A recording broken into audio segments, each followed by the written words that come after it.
Mr. Luke Atmey, please take stand. Well, how do you do, Sir Lawyer?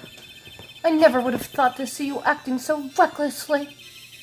I act recklessly all the time in court. And I couldn't let them hand down your verdict just yet.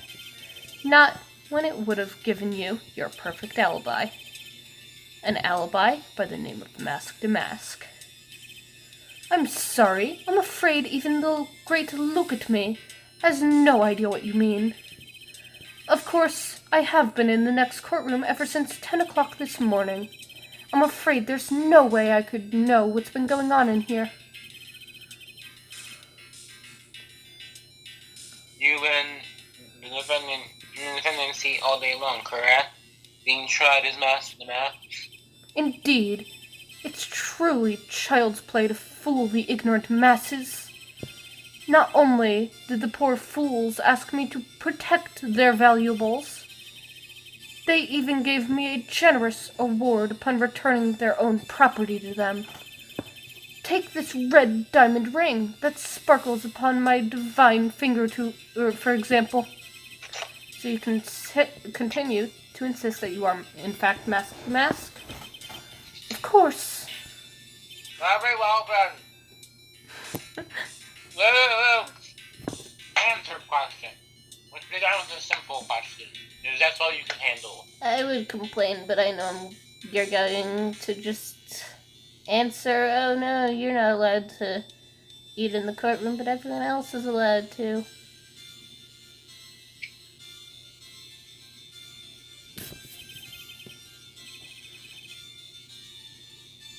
On October 12th at 1 a.m., Shane Bullard was murdered. Where were you at the time? One without knowledge lacks even the knowledge that he should be ashamed of himself. But don't worry, I will not hold it against you, Sir Judge.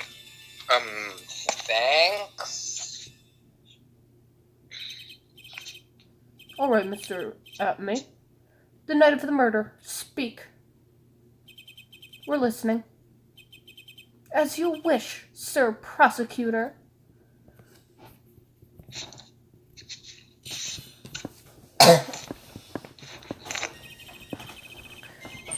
I was stealing the urn at Mask Demaske just as I announced I would. I had more than enough time to prepare. It was a pathetically easy job. A photograph contains no words, but in this case, it turns out to be my witness. At the time which the camera captured Mask Demaske was the same time as the murder.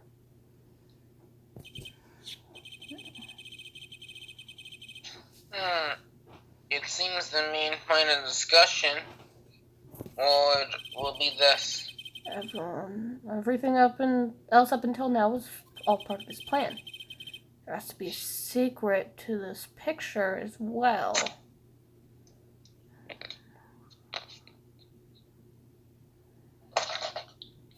The paint seems different, but even the great Mask Demaske cannot be in two places at once. Now then, if you'll excuse me, I have a verdict to receive.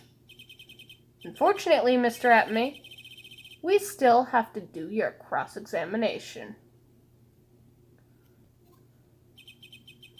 A fool is too foolish to know that he's a fool.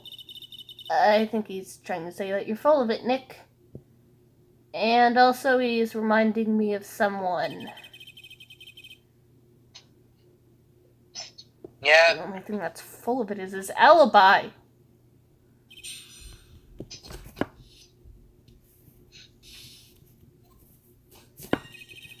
Still in the urn, so smash more enough time to repair. This is a practically easy job. Still in the urn. Okay. So this photograph is the proof, correct? Indeed it is.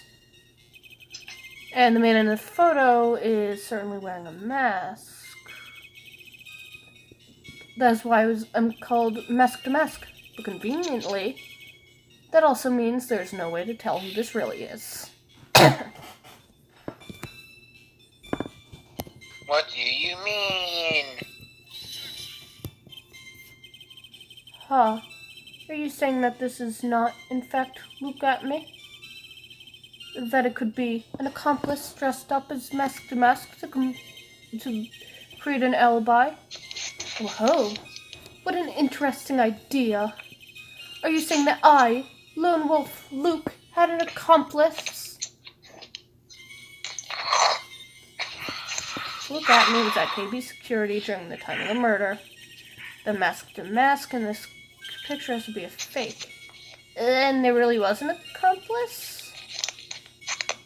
But right now, I have no idea who it was. I don't have any idea right now either. Base objections are just what this guy wants. There's gotta be another way. And I'm going to find it.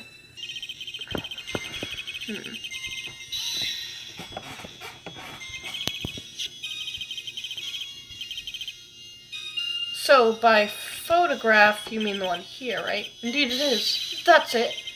That's the very thing that proves I committed the crime. The very thing that proves you committed the crime. Surely even you understand by now. Lord Lee Taylor provided that camera. There's no way I could have tampered with it. That means I could not have killed Kim Bullard unless I had an accomplice. Okay, this is different. Come on, think along. What about that night? The basement warehouse. This picture it supposedly captures it. It's gotta be here. Isn't there something funny about this picture? I bet there is. Are you implying that this picture is a fake? Huh? You bet I am. There's definitely something strange about this picture. We took a look around the basement warehouse tonight before the theft of it, and there's something in this photo that doesn't match a memory of that night. And it's the paint. The paint is... What about the paint? The paint was not there. The funny part is right here. Okay. Hi? Oh, did we figure it out? Yes.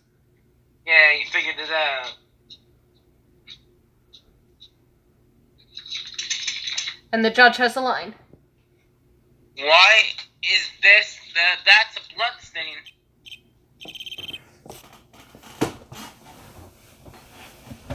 Ah, blood. Now this case is getting interesting. Not exactly. This stain is actually pink paint. Oh. Oh, it's just paint. Peach colored at that. Blood to peaches. The judge sure loves going on his wild tangents. You're one to talk. The problem with this is this photograph is not the paint. Wait, what? The problem is when you consider the layout of the basement warehouse. It turns out that something that should be there is nowhere to be seen. Well, Mr. Wright.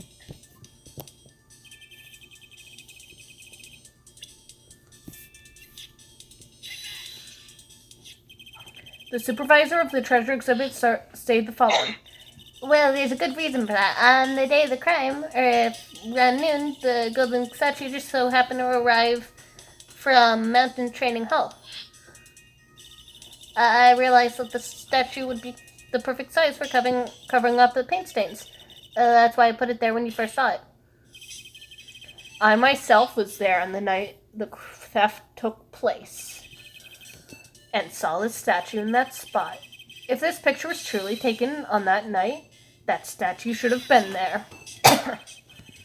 But when I went there the day after the theft, the statue of the old bag was sitting in the corner. I just pictured a statue of, of old bag. No, the perfect thing to put in the bottom of it, just 50 cents. Famous last words. 50 cents!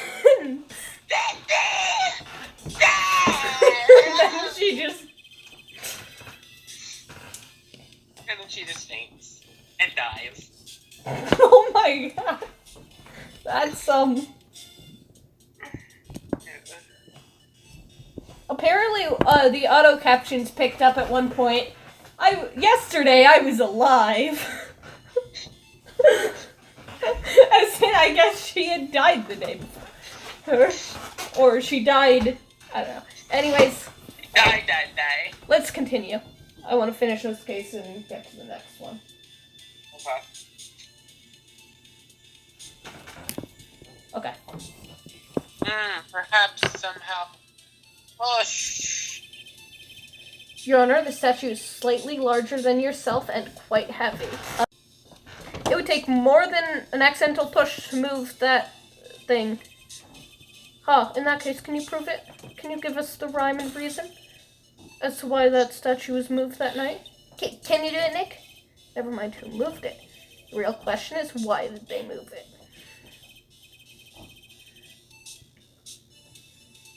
Yes, I have an answer, yes. Who moved the golden statue the night of the crime? Wait. No, I take it back. I don't have an answer. The one who moved the statue is none other than Luke Atmey. Come now, Sir Lawyer. There you go again on one of your strange delusions.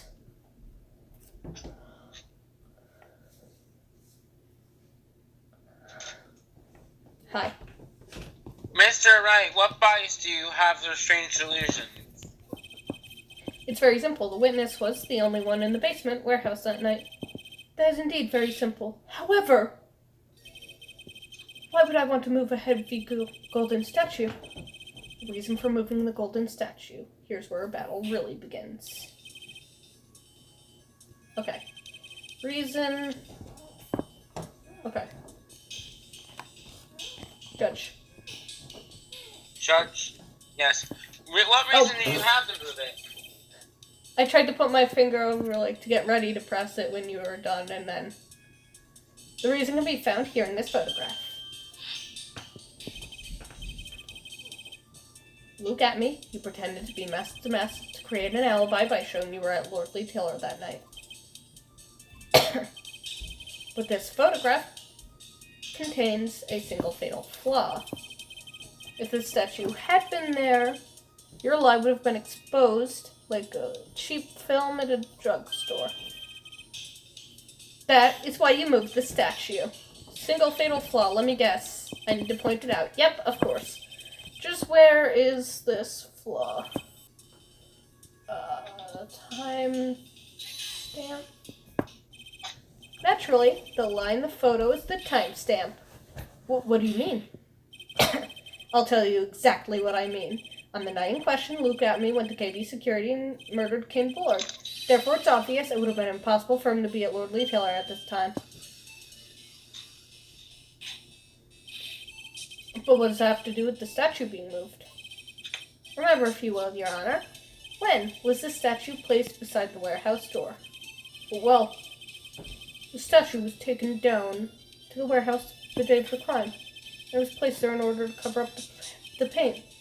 Exactly. Luke Atmey had already decided on the time when something happened to the victim. And so, in order to create an alibi for that time, he took this picture days before the murder took place. What the? Of course, the statue hasn't yet been brought down to the basement warehouse yet. So on the day of the crime, something had as nervous as a long-tailed cat in a rocking chair factory, so to speak. Why? Because something that wasn't supposed to be there was there. He had brought down to the place... Wait, what? Had been brought down in a place where it wasn't supposed to be.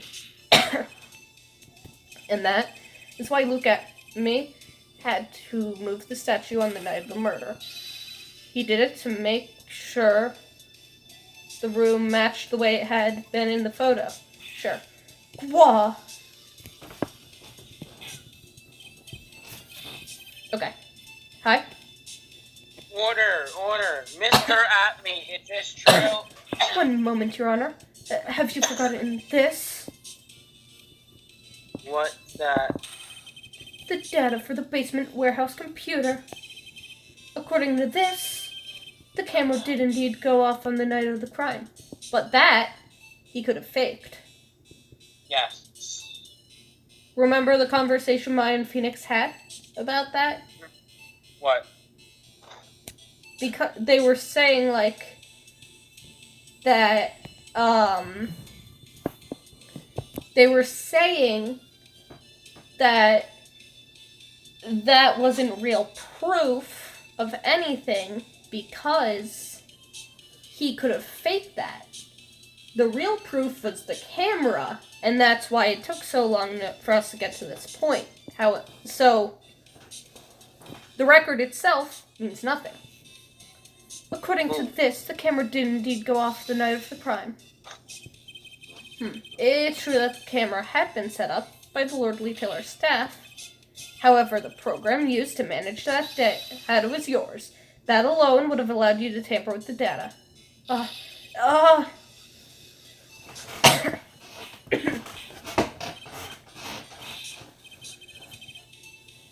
Order, Mr. Godot, what is the meaning of this? Godot!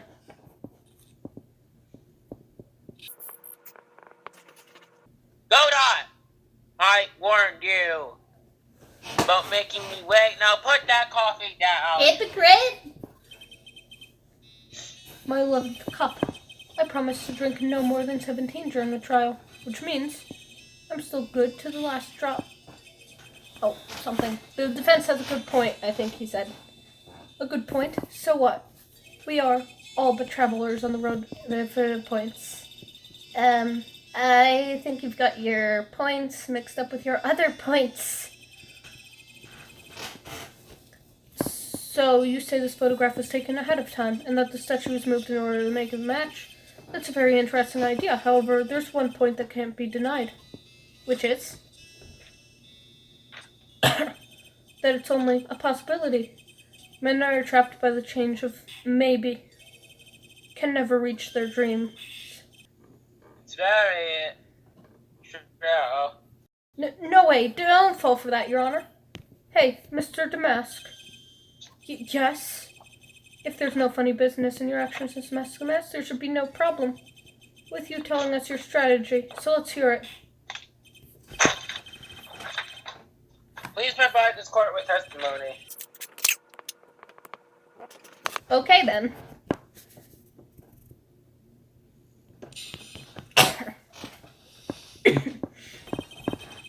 I first received the request from Lord Lee Taylor about 20 days ago. The urn was placed in a box, and sorry, it was sent to the warehouse. Hence, I was actually unable to see the urn for myself until the day of the crime. I knew it was an extremely valuable treasure, so I sent my card 10 days beforehand. Then I handled security by myself to ensure that my crime would go smoothly. At last, I held the urn in my hands for the first time at 1 a.m. on October 12th. Okay, this is where the card comes in. That's pretty much all stuff we've heard before, isn't it? Yeah, but we'll find the truth hidden in the nuggets of new information he gave. Nugget! Yes. Witness, are you sure there are no mistakes? Sorry. Oh, no. Okay. Cross-examination time. I don't know how to present this, but I think I might know what the contradiction is, although knowing this game, it's probably too soon to present it.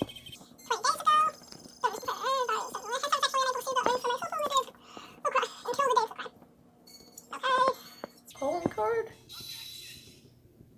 Oh, first try.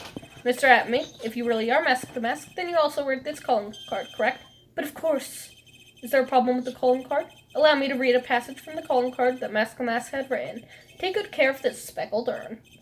How? The speckled urn here. The speckled urn here surely refers to the pink pattern on the sacred urn.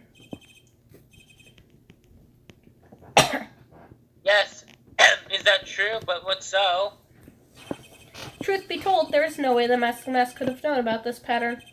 What do you mean? This pink spotted pattern on the urn is actually nothing more than paint stains. And these stains did not appear until after the urn had been taken to Lord Lee Taylor. I'm not finding this joke to be very funny, Mr. Wright. The day that the sacred urn was taken to the warehouse, the urn was broken due to human error, or should I say, an error-prone human, Wow, Phoenix. That was kind of mean. Yeah, it was. And that's when the pink got on the urn. Or, you can't be serious. And yet this calling card clearly mentions the pink pattern. Which means Detective Atmey had seen this urn long before the crime ever took place. In fact, he saw it when this fake photo was taken. And because this photo is a fake, your alibi for the night of the murder no longer holds water. Oh, that's a new word. I don't know what that was. What is... Okay, continue. Witness, do you have anything to say for yourself? Yes. Alright, that did it. He's broken. Nick, I think it's still a little early for your victory pose. Huh? Huh. It's so sad. No one has any conviction these days. Conviction, you say? Yesterday, we all decided unanimously that this man was Mask Demaske, and now we're calling him a murderer. You don't think we're being a tad fickle? Oh, the point. It's a point. A good point is what he said. Oh. Yes, points. No way. Don't fall for that too, Your Honor. You say Luke Atmey was the one who killed Kane Bullard, then let me ask you this. Why would he do that? An excellent point. Motive, Mr. Wright. Motive.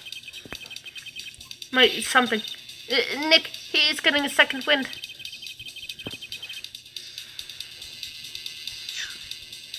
If he prepared an alibi and pinned the crime on Ron, Wright, you say?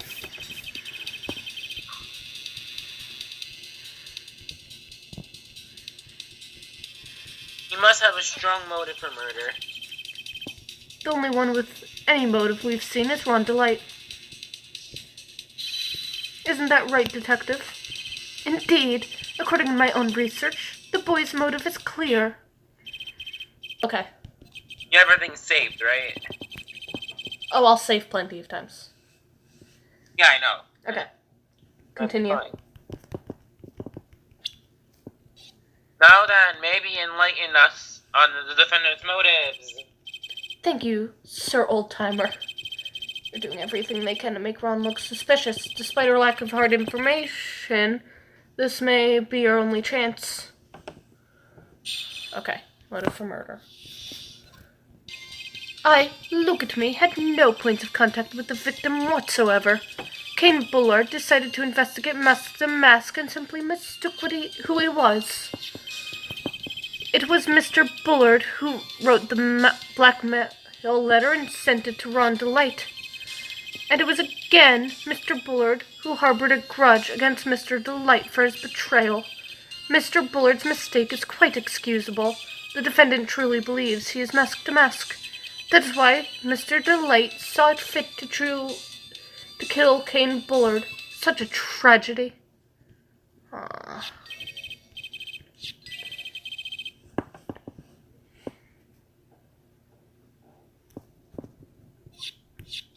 You blackmailed him. This is the blackmail letter found in the defendant's apartment. A handwriting test confirms that Mr. Bullard was indeed the one who wrote the letter. What?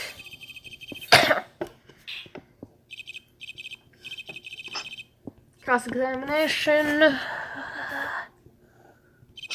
This is not looking good. This trial is dragging on. Why?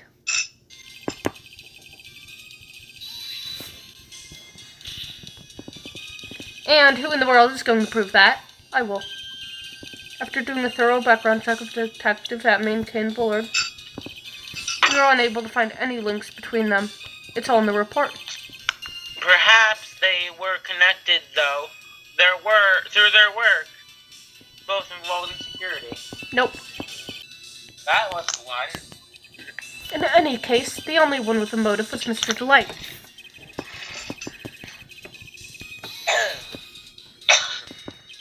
Mistook? That's right, mistook. From the old no. That wasn't what I meant. Just who did the victim mistake Mask Demaske to be? Why, the answer's obvious. Ron Delayed, of course. Boy, I'd like to wipe that smoke look off that guy's face. Sure, let's press. Why would the victim mistake the defendant for Mask Demaske? Don't you already know that? Svari, take a look at this newspaper.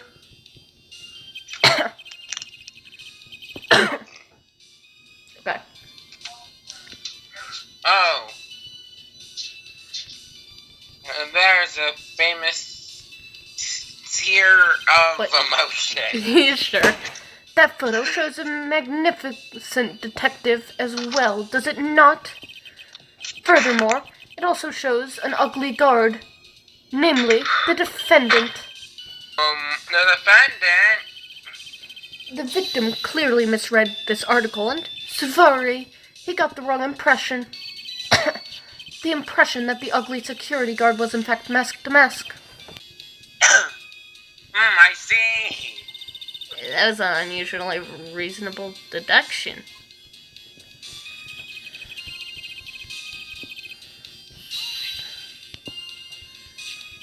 You mean this blackmail letter right here? The one that... Wait. You know what's interesting about the blackmail letter? Why... Okay, one thing I still don't understand. I remember everything about this green envelope very clearly, Nick. And trust me. Here we go again with the green No, you don't understand. Do you remember the conclusion of that bet? How it was concluded? No. Well, I remember because it was very important to me. It ended because Atmey told us to go and look for the green envelope, remember? There should be a... somewhere in his room. Wait, what? A what? Well, it looks like I'm getting you burgers. Yes! Yeah. But why? Because it was important. But he had to have known that first. You didn't even know that it was important. And I just guessed. Of course, because you're always right. Not about the grandma phone, but you didn't take that bet, so... And the handwriting is without a doubt the victim's? There's no mistake. We have an official report to prove it. We're going to end it here. Thanks for watching, Pharaoh.